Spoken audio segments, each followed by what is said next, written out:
नमस्कार मित्रांनो, मी सोमनाथ स्वागत करतोय तुमचं आपल्या सोम मराठी सपोर्ट या यूट्यूब चॅनलवर। मित्रांनो, मुख्यमंत्री माझी लाडकी बहीण योजनेसाठी ऑनलाईन अर्ज तसेच अर्जदाराची माहिती भरून घेण्यासाठी नारी शक्ती दूत या नावाने एक ॲप्लिकेशन जारी करण्यात आलेलं आहे आणि या ॲप्लिकेशनच्या माध्यमातून मित्रांनो ऑनलाईन फॉर्म भरणे हे चालू झालेले आहेत। इवन त्याचा फॉर्म स्टेप बाय स्टेप कसा भरायचा याची डिटेलमध्ये माहिती मित्रांनो ट्रेनिंग तुम्हाला या व्हिडिओमध्ये भेटणार आहे। तर हा व्हिडिओ तुम्ही शेवटपर्यंत पाहायचा आहे। तुम्हाला ऑनलाईन अर्ज करण्यास सर्वात पहिलं तुम्हाला प्ले स्टोअरवरती यायचं आहे। प्ले स्टोअरवरती आल्याच्यानंतर तुम्ही पाहू शकता नारी शक्ती दूत ॲप असं सर्च करून हे ॲप इन्स्टॉल करून घ्यायचं आहे। इन्स्टॉल केल्याच्यानंतर मित्रांनो सिंपली ओपन करून घ्यायचं आहे आणि ओपन केल्याच्यानंतर तुम्ही पाहू शकता तुमच्यासमोर अशा प्रकारचा इंटरफेस हा दिसणार आहे। ऑटोमॅटिकली असं तुम्हाला विचारलं जाईल, हे जे लोकेशन आहे मित्रांनो इथे तुम्ही लोकेशन अलाउ करायचं आहे। मित्रांनो लोकेशन अलाउ केल्याच्यानंतर सिंपली मित्रांनो तुम्ही पाहू शकता तुमच्यासमोर अशा प्रकारचा इंटरफेस दिसेल। यामध्ये तुम्ही पाहू शकता इथे सिंपली डन या ऑप्शनवरती क्लिक करायचं आहे। परत इथे तुम्ही पाहू शकता नारी शक्ती दूत या ॲपमध्ये आपले स्वागत आहे। तर सिंपली इथे जो बाण आहे या बाणवरती आपल्याला क्लिक करायचं आहे। परत इथे तुम्हाला मित्रांनो एक प्रोफाईल बनवून घ्यायचं आहे। प्रोफाईल बनवत असताना तुम्हाला मोबाईल नंबर इथे एंटर करायचा आहे। मोबाईल नंबर एंटर करून मित्रांनो हे टर्म्स अँड कंडिशनचा जो बॉक्स आहे या बॉक्सवरती टिक मार्क करून घ्यायचा आहे। टिक मार्क केल्याच्यानंतर सिंपली लॉग इन करून घ्यायचं आहे। मित्रांनो लॉग इन केल्याच्यानंतर तुम्ही पाहू शकता तुमच्यासमोर अशा प्रकारचा इंटरफेस दिसेल। यामध्ये सिंपली स्वीकारा या ऑप्शनवरती क्लिक करायचं आहे। या ऑप्शनवरती क्लिक केल्याच्यानंतर तुम्ही जो मोबाईल नंबर दिला होता त्यावरती एक OTP येणार आहे। तो OTP या बॉक्समध्ये टाकून सिंपली व्हेरीफाय करून घ्यायचं आहे। व्हेरीफाय केल्याच्यानंतर तुमच्यासमोर अशा प्रकारचा इंटरफेस दिसेल, ज्यामध्ये आपली माहिती भरण्यासाठी येथे क्लिक करा असं सांगण्यात आलेलं आहे आणि इथे प्रोफाईल अपूर्ण आहे, तुमचे प्रोफाईल अपूर्ण आहे, कृपया प्रथम तुमचे प्रोफाईल अपडेट करा असं सांगण्यात आलेलं आहे। तर सिंपली आपल्याला इथे क्लिक करायचं आहे। इथे क्लिक केल्याच्यानंतर सिंपली आपल्याला प्रोफाईल बनवण्यासाठी इथे तुम्ही नाव टाकून घ्यायचं आहे, महिलेचं नाव टाकून घ्यायचं आहे। महिलेचं नाव टाकल्याच्यानंतर इथे ईमेल ID टाकून घ्यायचा असेल तर टाकून घ्या, नसलं तर राहू द्या मित्रांनो। त्यानंतर इथे जिल्हा सिलेक्ट करायचा आहे, इथे तालुका सिलेक्ट करायचा आहे आणि ते नारी शक्ती प्रकार जर सामान्य महिला असेल तर सामान्य महिला करायचा आहे, अंगणवाडी सेविका असेल तर अंगणवाडी सेविका असे ऑप्शन आपल्याला ही माहिती भरल्याच्यानंतर सिंपली अपडेट करा या ऑप्शनवरती क्लिक करायचं आहे। या ऑप्शनवरती क्लिक केल्याच्यानंतर तुमच्यासमोर अशा प्रकारचा इंटरफेस दिसेल, जे प्रोफाईलमध्ये मित्रांनो तुम्ही माहिती भरलेली ती माहिती तुम्हाला इथे दाखवली जाईल। सिंपली आता नारी शक्ती दूत या ऑप्शनवरती आपल्याला क्लिक करायचं आहे। या ऑप्शनवरती क्लिक केल्याच्यानंतर तुम्ही पाहू शकता तुमच्यासमोर अशा प्रकारचा इंटरफेस दिसेल, ज्यामध्ये मुख्यमंत्री माझी लाडकी बहीण योजना, त्यानंतर महिलांच्या योजना केलेले अर्ज।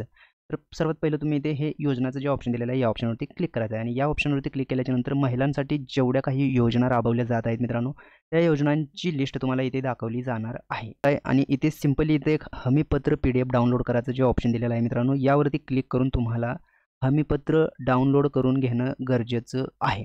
तर सर्वात थोडीशी माहिती पाहूया। इथं अर्जदाराने अर्ज भरण्यास सुरुवात करण्याआधी खालील कागदपत्रे तयार ठेवावीत। तर कागदपत्रे मित्रांनो इथे दाखवण्यात आलेले आहेत, काय कागदपत्रे चेंजेस झालेले आहेत। तर सिंपली हे डाउनलोड केल्याच्यानंतर इथे परत आपल्याला क्लिक करायचं आहे। इथे क्लिक केल्याच्यानंतर तुमच्यासमोर अशा प्रकारचा इंटरफेस दिसेल, मुख्यमंत्री माझी लाडकी बहीण या ऑप्शनवरती क्लिक करायचं आहे। या ऑप्शनवरती क्लिक केल्याच्यानंतर तुम्ही पाहू शकता इथे महिलेचे संपूर्ण नाव टाकून घ्यायचं, जे आधार कार्डवरती नाव आहे ते नाव इथे टाकून घ्यायचं आहे। त्यानंतर इथे पती किंवा वडील, जर महिला विवाहित असेल तर पती सिलेक्ट करून पतीचे नाव इथे टाकून घ्यायचं आहे, अविवाहित असेल तर इथे वडील करून वडिलांचं नाव लिहून घ्यायचं आहे। त्यानंतर इथे तुम्हाला लाभार्थी महिलेची जन्मतारीख सिलेक्ट करायची आहे। त्यानंतर अर्जदाराचा पत्ता आणि इतर माहिती, यामध्ये इथे तुम्ही पाहू शकताय अर्जदाराने किंवा अर्ज भरणाऱ्या महिलेचे संपूर्ण नाव या रकान्यात भरावे आधार कार्ड प्रमाणे, म्हणजे आधार कार्डमध्ये जसं पत्ता नाव आहे ते तुम्हाला इथे भरून घ्यायचं आहे। त्यानंतर जिल्हा सिलेक्ट करायचा आहे, गाव सिलेक्ट करायचं आहे, ग्रामपंचायत आणि पिनकोड टाकून घ्यायचा आहे। त्यानंतर तुम्ही इथे पाहू शकता मोबाईल क्रमांक टाकायचा आहे, आधार क्रमांक टाकायचा आहे। त्यानंतर इथे थोडंसं क्लिक करायचं आहे मित्रांनो। क्लिक करून जर शासनाच्या इतर विभागामार्फत राबविण्यात येणाऱ्या आर्थिक योजनेचा लाभ घेत आहात का असल्यास येस करायचं आहे आणि किती लाभ घेत आहे ते अमाऊंट तुम्हाला टाकून घ्यायची आहे, नसल्यास नो करायचं आहे। इथे वैवाहिक स्थिती विवाहित असेल तर विवाहित सिलेक्ट करायचं आहे, अविवाहित असेल तर अविवाहित असे सिलेक्ट करायचं आहे। त्यानंतर सर्वात महत्त्वाचा पॉईंट महिलेचे लग्नापूर्वीचे नाव तुम्हाला इथे टाकून घ्यायचं आहे। त्यानंतर महिलेचा जन्म प्रांतीयात झाला आहे का असल्यास होय करायचं आहे, नसल्यास नाही। हे झाल्याच्यानंतर मित्रांनो अर्जदाराचे खाते असलेल्या बँकेचा तपशील तुम्हाला इथे लिहून घ्यायचा आहे। तर बँकेचे नाव तुम्हाला या बॉक्समध्ये टाकायचं आहे। त्यानंतर बँक खातेधारकाचे नाव इथे टाकायचं आहे। त्यानंतर बँक खाते क्रमांक टाकायचा आहे। त्यानंतर IFSC कोड टाकायचा आहे आणि इथे सर्वात महत्त्वाचा पॉईंट आपला आधार क्रमांक बँक खात्याला जोडले आहे का, तर इथे क्लिक करून आपल्याला येस करायचं आहे, कारण आधार कार्डशी जो बँक खाते लिंक आहे त्याच बँक खात्यामध्ये याची अमाऊंट ही ट्रान्सफर केली जाणार आहे। त्यामुळे सर्वांना विनंती आहे की तुमच्या अकाउंटला आधार कार्ड लिंक करणं गरजेचं आहे। तर आता थोडंसं पुढे तुम्ही पाहू शकता खाली आल्याच्यानंतर खालील सर्व कागदपत्रे अपलोड करण्यात यावी। यामध्ये तुम्ही पाहू शकता आधार कार्ड दिलेलं आहे, इथे आदिवासी प्रमाणपत्रामध्ये जन्म दाखला, शाळा सोडल्याचा दाखला, राशन कार्ड किंवा मतदान कार्ड हे देण्यात आलेले आहेत। 4 ऑप्शन आहेत। त्यानंतर इथे पाहू शकताय उत्पन्न प्रमाणपत्रामध्ये पिवळे किंवा केशरी रेशन कार्ड देऊ शकताय। जर पिवळे केशरी रेशन कार्ड नसेल तरी सुद्धा आता एक अपडेट आलेला आहे, ज्यामध्ये तुम्ही एक स्वयं घोषणापत्र आहे ते स्वयं घोषणापत्र भरून सुद्धा तुम्ही अपलोड करू शकणार आहात. त्यानंतर अर्जदाराचे हमीपत्र इथे लागणार आहे. मगाशी आपण जे स्टार्टिंगला जे हमीपत्र डाउनलोड केलेलं आहे ते डाउनलोड केलेलं हमीपत्र आपल्याला प्रिंट काढायचं आहे, ज्यामध्ये टिक मार्क करून नाव आणि सिग्नेचर लाभार्थ्याचं घेऊन अपलोड करायचं आहे. त्यानंतर बँक पासबुकची प्रिंट आपल्याला अपलोड करायची आहे. त्यानंतर महिलेचे जन्म परराज्यातील असल्यास पतीचे कागदपत्रे, म्हणजेच महिलेचा जन्म जर परराज्यातील असेल तर इथे पतीचे कागदपत्र लागणार आहेत. आता हे संपूर्ण झाल्याच्यानंतर अर्जदाराचा फोटो यावरती क्लिक करायचा आहे आणि अर्जदार जो महिला आहे त्या महिलेचा लाईव्ह फोटो हा घ्यायचा आहे. हे झाल्याच्यानंतर सिंपली आपल्याला ॲक्सेप्ट हमीपत्र डिस्क्लेमरचा बॉक्स दिलेला आहे, या बॉक्सवरती क्लिक करायचं आहे. ते तुम्ही पाहू शकता कागदपत्रे अपलोड केल्यानंतर ॲक्सेप्ट हमीपत्र डिस्क्लेमरच्या बाजूच्या चौकोनी रकान्यावर क्लिक करावे. हमीपत्र दिलेल्या बाबी मान्य असल्यास त्याची संमती द्यावी आणि माहिती जतन करा हे ऑप्शन दिलेलं आहे, या ऑप्शनवरती क्लिक करायचं आहे.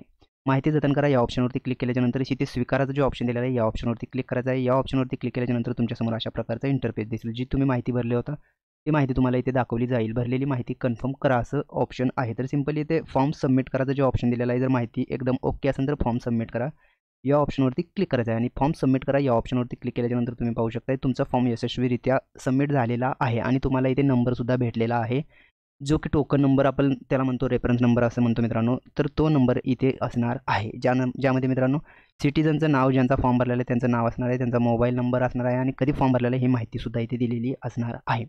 आणि जेवढा तुम्ही फॉर्म भरलेला आहे मित्रांनो तो फॉर्म पाहण्यासाठी सिंपली यापूर्वी केलेले अर्ज या ऑप्शनवरती क्लिक करून अशा प्रकारे तुम्ही केलेला फॉर्म हा बघू शकताय. तर मित्रांनो अशा पद्धतीने तुम्ही घरबसल्या तुमच्याजवळ असणाऱ्या मोबाईलच्या माध्यमातून मुख्यमंत्री माझी लाडकी बहीण योजनेअंतर्गत जे फॉर्म निघालेले आहेत ते फॉर्म तुम्ही फिल करू शकता. मित्रांनो एक महत्त्वाची सूचना आहे, मुख्यमंत्री माझी लाडकी बहीण योजनेची आता वेबसाईटसुद्धा येणार आहे मित्रांनो. 2-4 दिवसामध्ये वेबसाईट पोर्टलसुद्धा अवेलेबल असणार आहे हे फॉर्म भरण्यासाठी. अशाच प्रकारचे नवनवीन व्हिडिओ आपल्या चॅनलवरती अपलोड केले जातात, त्यामुळे तुम्ही जर का आपल्या चॅनलवरती नवीन असाल तर आपल्या चॅनलला आत्ताच सबस्क्राईब करून ठेवा. चला तर मग भेटूयात पुढील व्हिडिओमध्ये. धन्यवाद मित्रांनो.